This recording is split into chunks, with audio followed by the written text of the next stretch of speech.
Welcome to Matters Financial and Geopolitical from a Frontier, and thank you for stopping by. I'd like to thank Robin Creel, who came over to take my thoughts on the standard gauge railway this morning, we took a selfie, and congratulations to Idris as well, who's moved to join her team. Ian Bremer starts my macro thoughts. He says Chinese growth is to be overtaken by Indian growth in next 2 years. And he's put up a diagram. This is a prediction by the World Bank, but it speaks to the Modi effect and the feel-good factor that I think Modi has encouraged in India, in part. Home thoughts start off with Pablo Neruda. Someday, somewhere, anywhere, unfailingly, you'll find yourself, and that, and only that, can be the happiest or the bitterest hour of your life. I like this photograph of a competitor jumping during the men's snowboard slopestyle finals of FIS Freestyle and Snowboarding World Ski Championships. A very arresting photograph, and I like this one of the United Launch Alliance Atlas V551 rocket blasts off from Cape Canaveral. Took me back to Pinchin. I can't remember the name of the book, but it's all about rockets and that kind of thing. My eldest daughter Aysha, and Hannah tells me that I don't speak about them enough, got 87% in an A in English literature, and I'm extremely proud of her. Political reflections. The final comment from President Obama at the end of his State of the Union was, "I have no more campaigns to run. I know because I won both of them." And he struck me as being on the front foot, and made a lot of points in that address. Terrorism and the Russia-Ukraine conflict are the biggest geopolitical threats to world markets, according to a Bloomberg global poll of investors, analysts and traders, asked which of 9 possibilities pose the greatest risk to financial markets. 26% of respondents singled out global terrorism, the same percentage that said the conflict in eastern Ukraine between government troops and separatist rebels was the top threat. I wrote a piece over this weekend, when I referenced the World Economic Forum, who spoke about how the interconnections between geopolitics and economics are intensifying. And I said, these are markets I like because you can get some escape velocity if you catch the right move. Mossad has broken ranks with Prime Minister Benjamin Netanyahu, telling US officials and lawmakers that a new Iran sanctions bill in the US Congress would tank the Iran nuclear negotiations. Evidence of the Israeli rift surfaced Wednesday when Secretary of State John Kerry said that an unnamed Israeli intelligence official had said the new sanctions bill would be like throwing a grenade into the process. I like this headline in Global Research: the ISIS leader does not exist. As the New York Times exposed in 2007, Abdullah Rashid al-Baghdadi, the head of the Islamic State, according to Brigadier General Kevin Bergner, never existed and was actually a fictional character whose audio tape declarations were provided by an elderly actor named Abu Abdallah al-Naima. And this is now referencing a New York Times report of 2007. For more than a year, the leader of one of the most notorious insurgent groups in Iraq was said to be a mysterious Iraqi named al-Baghdadi. As the titular head of the Islamic State in Iraq, Baghdadi issued a steady stream of incendiary pronouncements. Despite claims by Iraqi officials that he had been killed in May, Baghdadi appeared to have persevered unscathed. On Wednesday, a senior military spokesman provided a new explanation for Baghdadi's ability to escape attack. He never existed. The ploy was to invent Baghdadi, a figure whose very name establishes his Iraqi pedigree, install him as the head of a front organization called the Islamic State of Iraq, and then arrange for Masri to swear allegiance to him. Quite an interesting story, and I sort of thought to myself, you could make it up, could you? And what a thought. Put up a photograph of him and go back to something I wrote on the 17th of September 2012, when I said one of the defining bifurcations of the future will be the conflict between information masters and information victims. This information warfare will not be couched in the rationale of geopolitics, the author suggests, but will be spawned, like any Hollywood drama, out of raw emotions, hatred, jealousy, greed. Emotions rather than strategy will set the terms of information warfare struggles. Currency markets, the euro is last trading 115.94 and above its weakest level this year, which was on January 16th when it touched 114.60, and that was the weakest level since November 2003. Dollar index 92.84, Japanese yen 118.24, Swissy 0.8622. Pound is firm 151.43. Aussie 0.8060, very soft. India rupee 61.555. South Korean won 1086.23. Rial 260.07. Egyptian pound has been on a losing wicket lately, 734.98 post the rate cut, and the South African rand 1152.18. The dollar is the biggest gainer in the past week against 9 developed nation currencies tracked by Bloomberg. It's risen 1.7%. But interestingly, the euro has bounced as well, 1.3%, and the yen is down 0.3%. The Kiwi and the Aussie were the biggest decliners yesterday, behind Canada's dollar, after Canada cut its key rate to 0.75% from 1%, where it had been since 2010. Dollar index, I'll put up a 3-month chart. My target remains, as it has done for quite a while, of 100. The Bloomberg Dollar Spot Index rose 0.1%, advancing for a 5th day. Closed at 1,147.54 on Jan 8, and that was the highest in data going back to 2004. Euro dollar, last trading, according to my screen, 115.95. My target remains 1. Very volatile day yesterday. Got as high as 116.80 and then failed and came all the way down again. Clearly a sensitive moment. A lot will depend on what Mario Draghi says.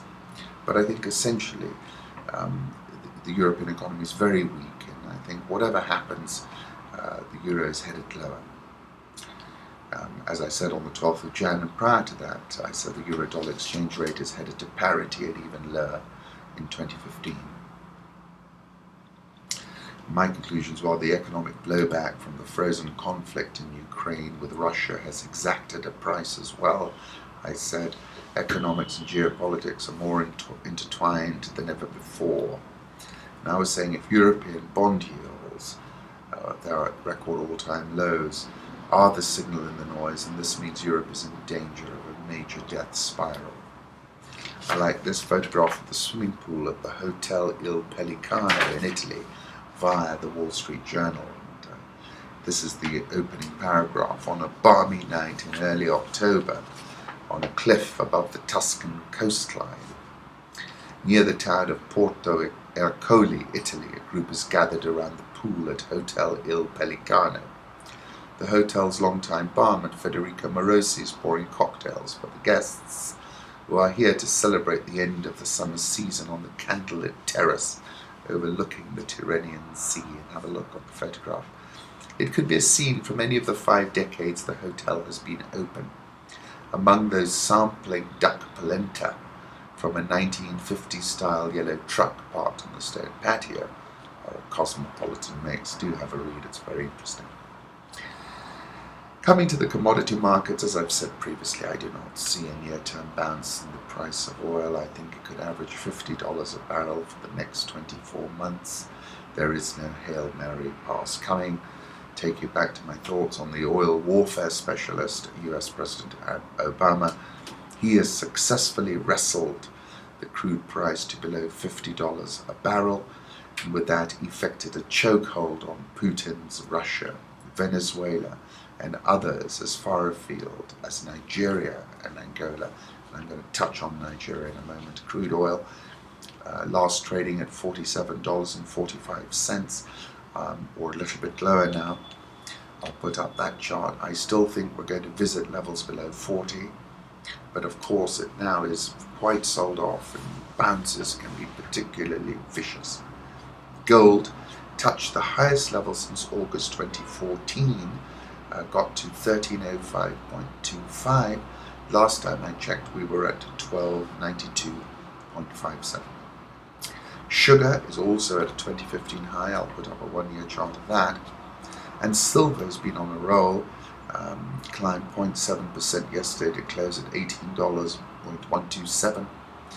A settlement at 18,4064 would leave the metal up 20% from the recent closing low of 15.3387 in November. So I think it's really followed on in the footsteps of a very sharp rally, safe haven bid for gold. I like this quote about emerging markets. Emerging markets have got a structural problem. The dollar is in short supply, said Julian Brigden. DR Congo unrest, according to the BBC and others. The Catholic Church is now backing protests. Catholic Church in the DRC has thrown its weight behind protests against President Kabila extending his rule. It called on people to peacefully oppose his move to delay presidential elections until a census is held. And you know, I was there a few years ago and I actually met with the church, very powerful, economically and politically, and had been strong supporters of Kabila. So this is a significant break and does not bode well for President Kabila. They are a formidable force, in my view, in the DRC. I'll put up a photograph of President Joseph Kabila. According to Reuters, at least 42 people killed in Congo protests. Mwasa on Twitter, anti-government protests in Bukavu, South Kivu, internet and SMS, also inaccessible in major DRC cities as unrest spreads. So that was a tweet. Police clashed with Congo protesters yesterday for a third day. Government said 15 dead. And I take you back to that piece I wrote about Ouagadougou and its signal to sub-Saharan Africa. And I think this applies now in particular to President Kabila. I was referencing Ouagadougou when I said the tipping point for this accelerated sequence of events was President Compaore's stacking parliament in order to extend the presidential term limit. There are plenty of African presidents who are seeking to pull off the same magic trick, and events in Ouagadougou have surely put them on notice, I said. I quoted a fellow called Martin Aglo in Benin who told Reuters, after the Arab Spring, this is the Black Spring. And I said during the Arab Spring, now in the bleak midwinter, nearly all commentators spoke of how this North African wildfire could leap the Sahara and head to sub-Saharan Africa. How it could not. The reasons were that the state incumbents had a monopoly on the tools of violence and would bring overwhelming force to bear. And we need to ask ourselves, how many people can an incumbent shoot stone cold dead in such a situation? 100? 1,000? 10,000? This is another point. There is a threshold beyond which the incumbent can't go. Where that threshold lies will be discovered in the throes of the event. And I concluded by saying, therefore, the preeminent point to note is that protests in Burkina Faso achieved escape velocity. Malcolm Webb has tweeted people carry the body of a protester who they said was shot by police in Kinshasa. Katrina Manson, a friend and writes for the FT, has written a very interesting article about Katumbi deciding the next election. This is quoted on the website. I'll just touch on a few points. As concerns grow that President Kabila could delay next year's poll or amend the constitution to run for a third term, support is growing for the popular governor of Katanga to enter the fray. Moishi Katumbi has two of the biggest jobs in the DRC of Congo. He is the governor of Katanga, which is the size of Spain, and he is chairman of TP Mazembe, one of the best-run football clubs in sub-Saharan Africa. Once an ally of Kabila, Katumbi has lately been sounding like a man ready to unseat him. Congo is the elephant of Africa, he told the FT in an interview last year. Now it's a dead elephant. Let's lift this elephant to go far, he said. Speculation has increased about Mr. Katumbi's intentions since last month, in particular when he was given a rousing homecoming speech after a mysterious 3-month illness. Using football metaphors, he asked the crowd whether they would accept the possibility that Mr. Kabila would seek a third term. The president's re-election in 2011 was widely perceived to have been the result of rigged polls. And no was how the crowd roared back at him. The sentiment has been expressed by others, notably John Kerry. On a visit to Congo last year, he said Mr. Kabila, in office since 2001, has an opportunity which he understands to be able to put the country on a continued path to democracy. Already there are worrying signs, and we're seeing that Kabila may have other ideas. Clashes have erupted 3 days running in Kinshasa. I spoke to my friend Hervé. I'll give you some feedback once I've spoken to him again. He's based there. Talking about it being 12 years after the end of Africa's Great War, and saying the vast resource-rich country should be the economic powerhouse at the heart of Africa. Damming its river could solve the power problems of the continent. Mining dollars and farming potential could transform the nation. I said some time ago, in point of fact, but they've reused it, Congo should be a Brazil, the engine of sub-Saharan Africa. Whether it's hydropower, farming or mining, if, and of course it's a big if they fired on all cylinders, it would be a massive positive and a lift-off moment for them and the rest of the region, all the way up to Kenya. And it's well worth reading that in full. Talking about Kabila, took 14 months to deliver a long-promised cabinet reshuffle once Western diplomats say ministers halted new initiatives for more than a year in that period and lined their own pockets. As a survival strategy, indecision and delay serves them well up to a point, but of course it plunges the country into a perpetual crisis in which nothing really moves at all. If you haven't seen this YouTube link of his purported father, Laurent Desire Kabila, do have a look at it. It's worth listening to. World Economic Forum have had some interesting tweets. One of them was from Paul Kagame: Davos infrastructure is key, but also how it's used, and that's political, he says. Bharti Sunil Mittal says skills are expensive in Africa. Best people are on American salaries. Interesting point. President Zuma: if we don't trade, integrate, soften our borders in Africa, we're not going to succeed.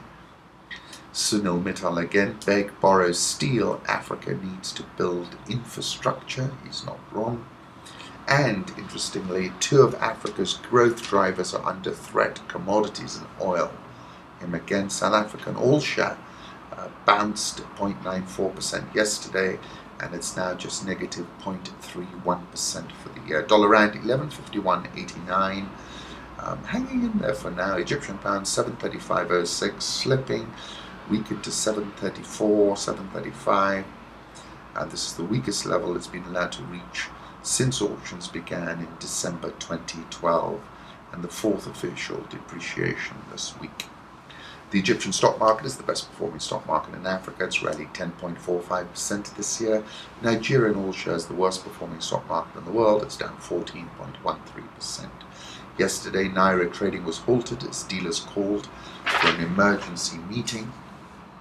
In that interview I gave Reuters not too long ago, well, the day before yesterday, I said the currency's headed to 220. Previously, I was at 200. 19th of November 2014, and now at 220. And I said the currency's headed to 220. Emefiele's finger in the dike strategy is about to be overwhelmed by a tsunami.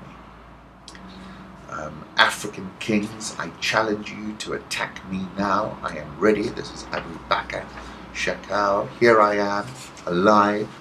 I will only die the day Allah takes my breath, he said in that video. We killed the people of Bagar. We indeed killed them as our Lord instructed us in his book.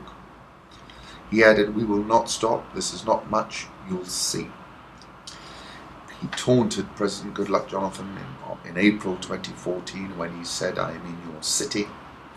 8th September, I referencing Boko Haram, I said the insurgency tail risk remains, and how it plays out will have important consequence for ourselves and the entire Africa Rising narrative. World Economic Forum, again, John Kumantaro says Nigeria is going to be as big as the United States. And then another tweet from Onyema. Nigeria, financial services, telecoms, entertainment have driven growth more than oil, he says. Ghana, down 1.99% year to date. Kenya, GDP growth forecast was increased 6.9% by the Treasury.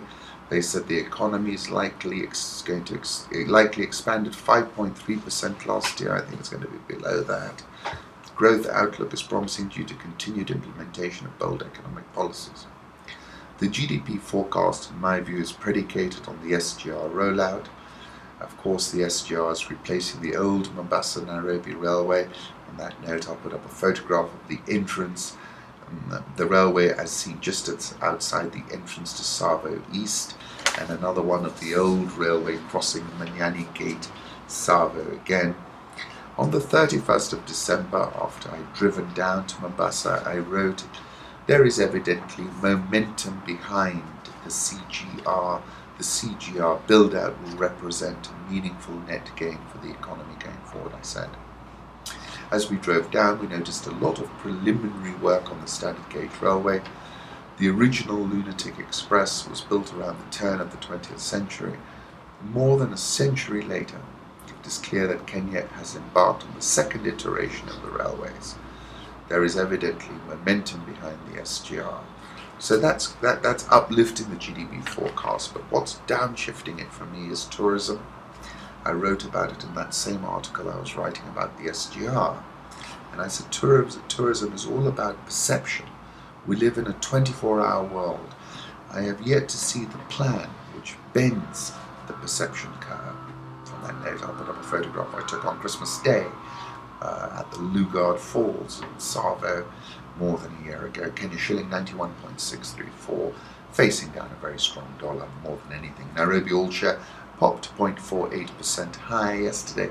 It's up 1.16% year to date. NSE 20 up 0.93% year to date, popped 0.41% high yesterday. You can check any share price that's listed at the Securities Exchange. Go to NSE's rich data on my website. Falling global oil prices begin to take toll on search work in Kenya. The Nation catches up with that story. Swala Energy could exit without drilling a single well in the block as the impact of falling global crude prices takes a toll on its operations. The firm said it had appointed UK's First Energy as a financial advisor in preparation for a merger or complete sale of the company. Other than some bravura talk, these are my conclusions out of Tallow. The oil business has been halted dead in its tracks and stays there until we get above $80 a barrel. I wrote about this on the 17th of November, dwindling oil fortunes not good for Kenya. And I laid out the issue right there, and I think, the share prices of Tallow, Africa Oil are telling you, they're the signal as to that fact. Once again, I really appreciate the fact that you take time out of your day to stop by. I'm grateful for that. And I revert with this rather powerful quote, which has really got me thinking, from Pablo Neruda, who I'm extremely fond of, and apparently they're investigating the circumstances around his death. But he said this: someday, somewhere, anywhere, unfailingly, you'll find yourself. And that, and only that, can be the happiest or bitterest hour of your life. May it be the happiest of yours and of mine. Once again, thank you.